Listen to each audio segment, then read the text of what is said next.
Ahoj, tady Dája. Já vás vítám dneska u svého krátkého artlogu. Přemýšlím, jestli to vidíte dobře.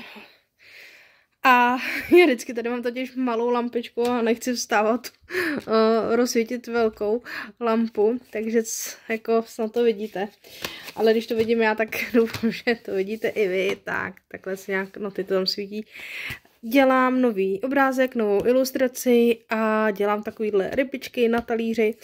A zatím jsem použila makery, takové ty metalický, akorát že vínovou barvu, a teď jsem si někam tu krabičku dala, položila. Jo, ona je až tamhle, tak tam nedošáhnu teď. Takže jsem začala dělat prostě tady těma krásnýma metalickýma makerama.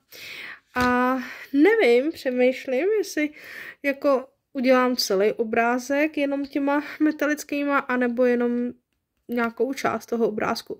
Každopádně ty ryby, tu metalickou by nemusel být vůbec špatný, protože jako ryby se vlastně jako dost ty šupiny lesknou. Takže co jako ještě uvidím, no. Je to taková jako obyčejná jako ilustrace nějakých ryb prostě na talíři, ale říkala jsem si, jako proč ne, si udělat takovou jako obyčejnou ilustraci, absolutně nenáročnou. Takže to by bylo všechno z mého krátkého artlogu, mějte se pěkně, tvořte a ahoj!